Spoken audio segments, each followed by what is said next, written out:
it's been a great journey for me to figure him out, because that's what we are trying to do. So I love the fact that you mentioned that you guys are on a journey through this.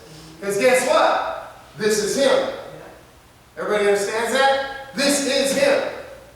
All right? Because it says that he was in the book of John. And I'm glad you're in John, because she said, oh yeah, we're going to be covering John. Can you make sure you to weave that in to your message? I'm like, oh yeah, no problem. John's great. And by the way, John is Yah. Yah is in his name, right? YAHuchanan. Oh yeah. And my son's name is Nehemiah Yah. Okay, after the prophet. Isaiah Yah. Jeremiah Yah. He puts his name all over the place when you really know that he's the Yah in the hallelujah. Can I get a hallelujah in the house? Woo! All right, so YAHuchanan, okay, named after him, all right, and who is he? When you were talking about is that, he's with us. That's Emmanuel, right? So he is with us where we go, and what we're supposed to be doing is inviting him into our heart, right? Receiving his Holy Spirit, right? Getting him in us, and when he that's in us is in us, then it's greater what we have in us than what's out there in the world, isn't it? Amen. And we can go ahead and we can walk with him in us, and we become the adopted sons of Yahweh. Hallelujah. Woo! So we are sons, and that includes women. It's not a chauvinistic thing, okay? Women are sons. If you want to call yourself daughters of Yahweh, that's okay, all right? But we're all considered sons of Yahweh. That's what we come into, because we come into this family, all right? So it's such a beautiful thing when we see this laying down your life and dying for your friends that she was talking about, because that is, in the Transform program, that is really what we are doing here in this ministry, in bringing it here. And I want to make this real clear today. This is not my ministry. It's not my ministry. This is our ministry. Come on. Because if you read Ephesians 4, you will understand it says over and over and over in Ephesians 4, 1, 1, 1, 1, 1. What are some of the ones? One faith, one baptism, one family, one spirit, one Yah. Hallelujah. I don't just call him God, because the reason I call him Yah is because Buddha can be God. Allah can be God. Satan can be God. There are over 100 false gods that the Bible talks about. So I don't just call him God because it just seems too generic for me. So if you call him God, that's fine. I used to do that all my life. I like to call him Yah. So that's all I'm saying is he is the Yah, and hallelujah. And he says his name is to be lifted up. Don't we say, our Father who art in heaven, hallowed be your name? Right. So his name is Yah. We should be saying hallelujah. In fact, one of the first lessons I teach people in Transform is, you want to change your life, start saying hallelujah 100 times plus a day. Try it. Try it. Try to be negative when you keep saying hallelujah. Something bad happens. Oh, my cat died. Hallelujah. What? Yes, we're supposed to praise him when? In the good times and in the bad times. His praise shall be what? In Thessalonians? His praise shall continually be in my mouth. Right? How are we supposed to pray? Pray without ceasing. We're supposed to be praying all the time.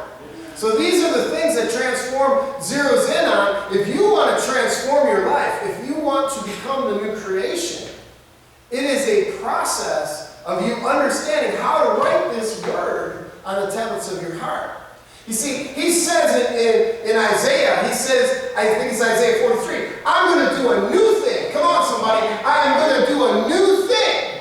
And the new thing that he talks about is a new covenant that's going to come. He repeats that in Jeremiah and in several other places of a promise of another covenant, which is what you were talking about today, is covenant. Covenant is crucial, especially if you're married. Yes, amen. Amen? And guess what? We're married to him. Amen. We are his bride. And if we are his bride, he doesn't want us cheating on him. That's right, come on. Do you want your spouse cheating on you? No, relationship, and this is all about relationship, isn't it? Yes. When you're in a relationship, you want that sacred loyalty to each other. You want that romance. If you really understand Song of Songs 1 through Song of Songs 8, and you study that and you start teaching on that to other people, it becomes real evident. It's not just about my love for her. It's about my love for him, and me being the bride, and he being my groom, him being my husband, right? And we want to be loyal. We don't want to commit adultery. And really, if we understand this word from cover to cover, he talks consistently from Genesis, or Bereshit in Hebrew, all the way through Revelation. He talks about spiritual adultery. And that's why Israel, if you see, they get punished, and they get punished, and they get punished. The reason Israel was getting punished, and just as they are as a nation, we are as his new covenant people. Because he comes to dwell inside us, hallelujah, to tabernacle inside us. In fact, right now, this is the Feast of Tabernacles going on right now. Hallelujah. And we're supposed to be celebrating the fact that it's his birthday right now. Amen. This is the time, if you take the dates, you'll see that he was actually born. When you take the time that he was with Martha and Mary, he was actually born right around this time. Right. And that's why they call it the Feast of Tabernacles, because he was actually born not in a manger, in a sukkah. In a sukkah. And that's why people put up a little hut in their backyard at this time of year, and they're in that sukkah. Because they're representing how appreciative they were that when they came out of darkness, when they came out of Egypt, and Egypt represents, Pharaoh is Satan. Egypt represents evil. And they came out of that evil, and they came across the Jordan, hallelujah, the Red Sea's parted. And there was a miraculous thing that happened because all of the evil got buried.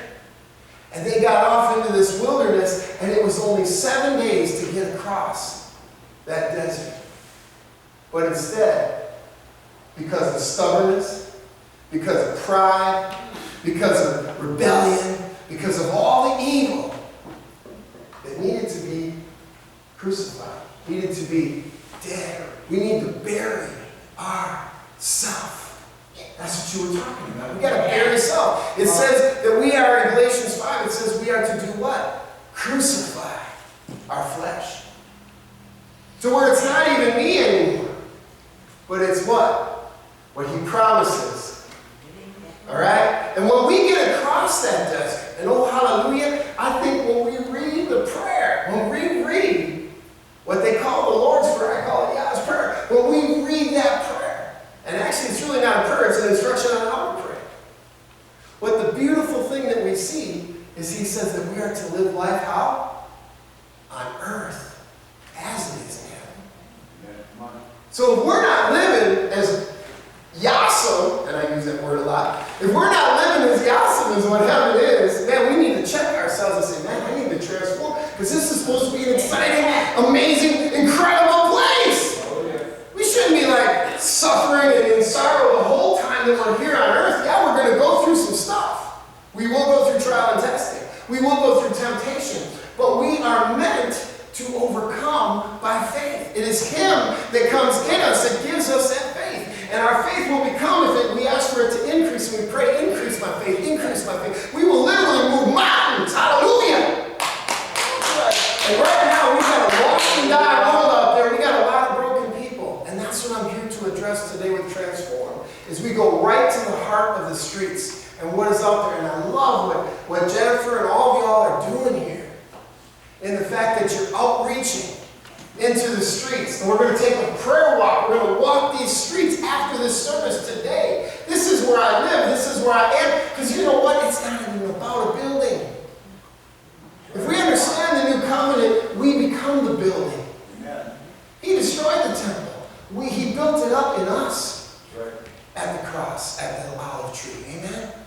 So this is what's so beautiful, is he comes inside us, he tabernacles inside us so that we can go out, hallelujah, and fight the good fight as a soldier. And we've got to be willing as a soldier to be able to die. This means war. We got to all stand up, somebody. We got to stand up and we got to declare war against sin.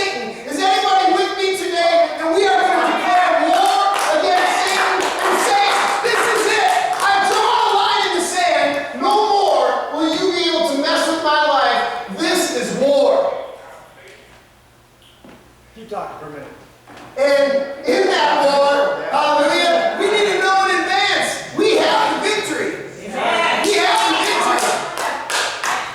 And how are you going to fight a war?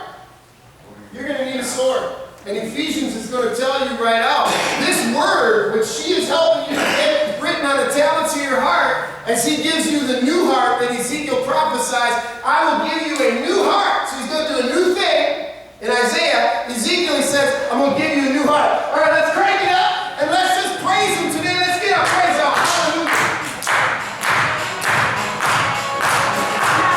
Come on, sing it, everybody. Joy to my soul. God is in control. There's heaven on my hill.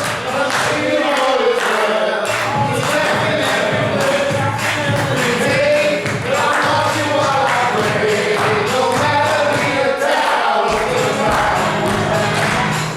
This is war. Come on, YouTube. Let's all pray for YouTube right now. This means war. This means war. This means war. Sing, come on. This means war. This means war. This means war.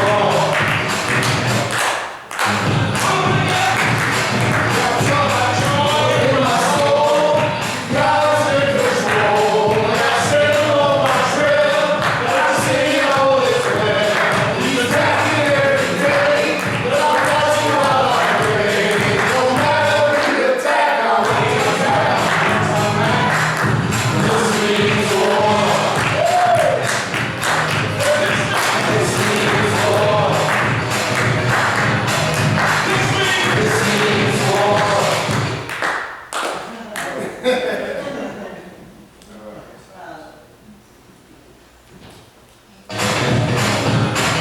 This means war.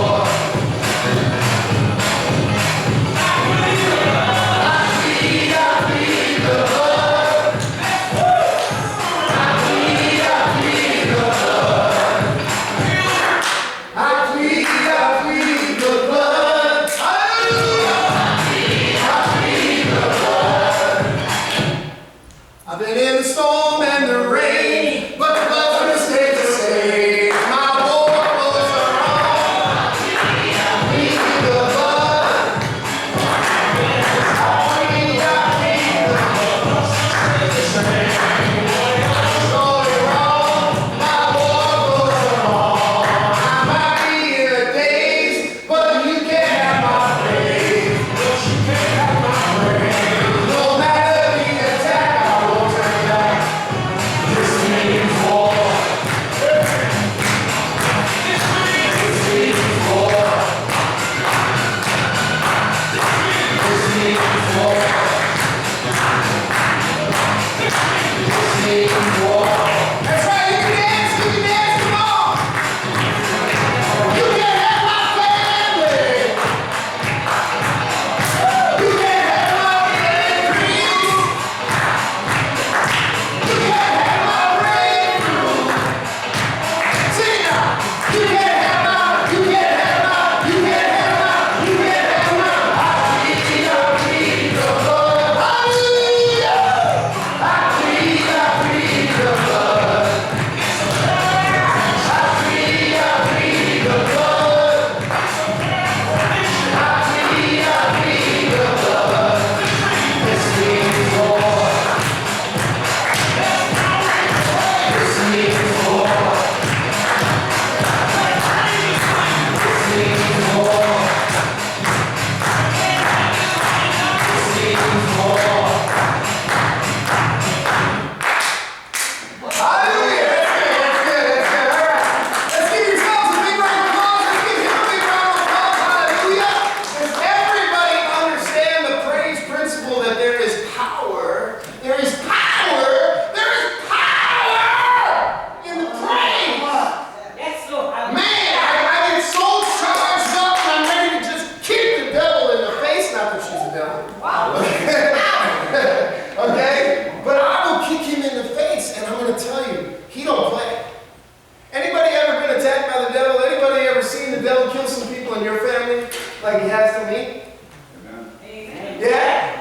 Anybody ever see some people in your family get taken over by addiction?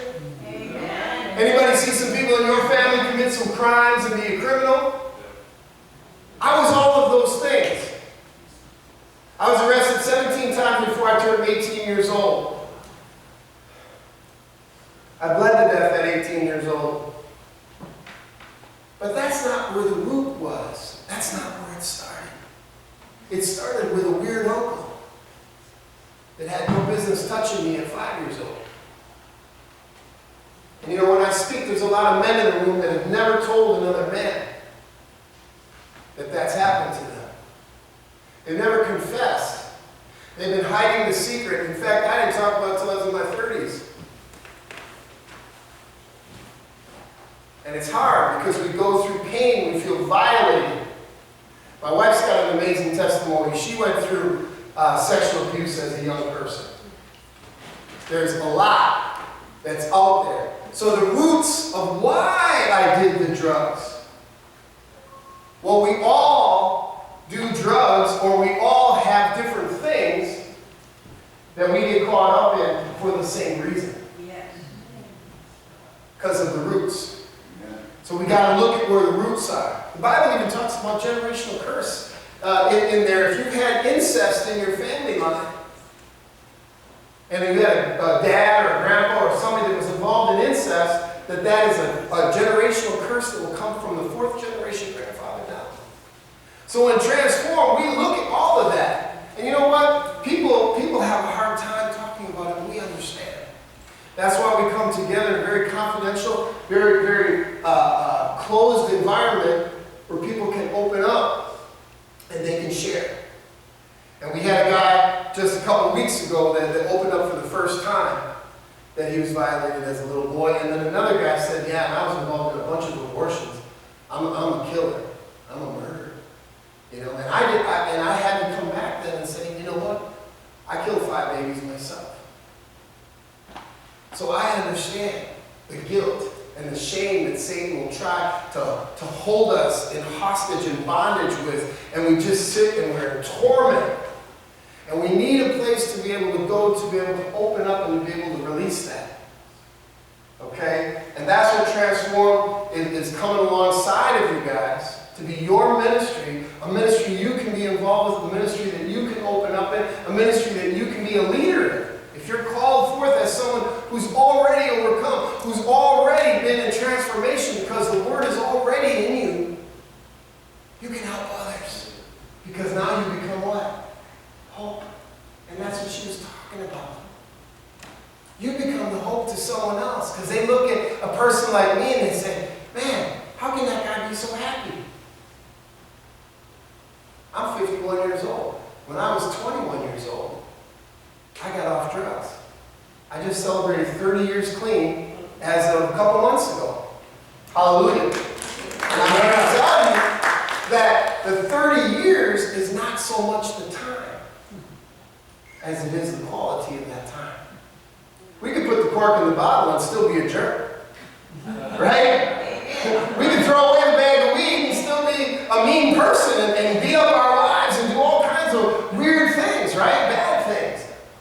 It's the behavior that changes, and that gives us the quality of life. So, do you realize that the Bible has in it 5,000 promises plus of the great life that's ahead of you if you just trust and obey? She knew it. She was revealed. I love it. And you know what? What she just did was she was mouthing it with me, trust and obey. That's the definition in Hebrew of the word believe. See, a lot of people out there don't even really know when they say, oh yeah, I believe. Oh really? Do you obey what he tells you to do? Do you follow the commandments? Doesn't Yeshua say, if you love me, you follow my commandments? We never question his love for us. Never. He loves us. He died for us. We never question his love. But you know what? Our love is always a question. Because I didn't know how to love. When you learn from adults that are all messed up, cussing and swearing, we go to church, then we go to the bar after church. That was our pattern. My grandparents owned a bar.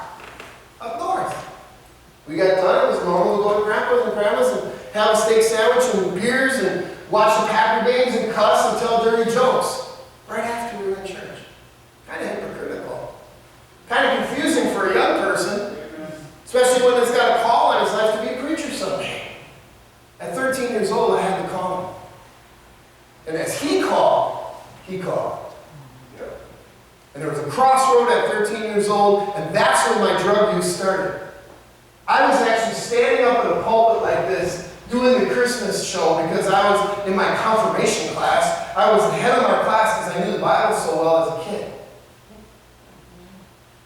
But I did it when I was high. I got stoned before I went to church because Satan called and had a friend of mine show up, some friend, showed up at my house and said, hey, you want to get your buzz? And I couldn't say no already at that point. And I got up there, and I'm going to tell you the conviction that I had for years trying to forgive myself for the hypocrite that I was. Because Matthew 7 talks about condemnation, judgment, and discernment. When we get into the beginning of that, that's a crucial thing to understand because it does not really say in Hebrew, judge not that you not be judged. We are supposed to judge. There's 30 some other scriptures that tell us to judge. The Hebrew word is actually condemn not that he not be condemned. We're not supposed to condemn anybody. That's not our position. His position is the final judgment. But on earth, we need judgment. You might say, really? We're supposed to judge? Well, think about it. If you're a parent or a grandparent, would you want a pedophile to be babysitting for your child? No. So you need to judge to say, I don't know if I can trust this guy with my kids, right? That's good judgment. So what does it say? What kind of judgment are we supposed to have? Righteous judgment. Good judgment is good. Judgment is what keeps you when you're driving down the road from going head on into another car because it keeps your judgment to keep you on your side of the road. You need judgment, but not condemnation.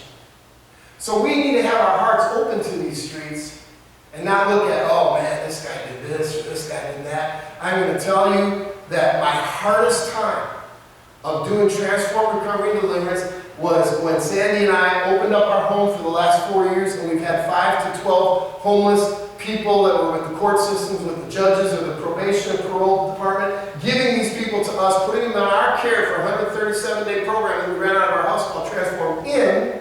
What we're doing here is called Transform Out, because you can leave when the thing's over. When you're in, you're in. You ain't leaving my house. And you have a guardian that's watching you at all times. You can't go back and smoke a cigarette by yourself because we ain't going to have you doing nothing back there. None of that. Okay? We'd rather have them not smoke, but that's a whole other story. So the bottom line is this. When you're doing a ministry like that, you're going to have every walk of life that's going to come to you. And that's what Jennifer has opened up. She's going to have every walk of life. So we had a young man who had just got out of prison. He heard about us. He had nowhere he could stay, nowhere he could go. And he begged us to stay by us and then lied to us the first time he met us that he did not assault, rape, or do anything to the 4-year-old little girl. And I knew he was lying. I could see it. But I still let him come around, and I had the mercy, I had the grace, and to forgive him was one of my biggest steps that I had to take because I was looking at my predator, I was looking at my uncle who's dead as I looked at him. And it was really hard, but I was able to do it. I'm going to tell you, that's growth. Because I cried for years over that. I'm going to tell you something. She talked about the washing of the feet. Washing of the feet has a whole principle of humility and humble that is in the steps. See, the steps that people live and work downstairs called 12 steps. What Bill W. got was inspired by the Word. What Transform does is it puts it on steroids. We just go intense and say, we're not going to hide who the higher power is here. He's the God, hallelujah, okay? And the bottom line is in Transform, we're going to talk openly with people about that higher power and what he'll do. And that whole seventh step is where you are asking him humbly, please take away this junk. And when I got step 7, I was already 5 years clean. But when I really got step 7 was when I found out what an old-fashioned altar was, where they would let me go up and pray and cry, and people lay hands on me and cry with me, and hold me and hug me and say, it's going to be all right. Because I had to die out to all that junk. So I'm not going to tell you it's going to be easy. I'm not going to tell you that change is easy, because change for some people, especially my wife, man, when we got together, she was like, I started changing everything when we got married. You know, I changed the covers. So he comes home, what did you do? She didn't really like change. But we got to get to a point where we're willing to embrace whatever changes He wants to make in us, because He's the chief physician. He wants to do heart surgery on us. He wants to do brain surgery on us. He's the chief physician. You know what? My thinking was messed up. They're called strongholds. Those are patterns of thinking. And that's what we addressed in Sacred Scripture Step 1.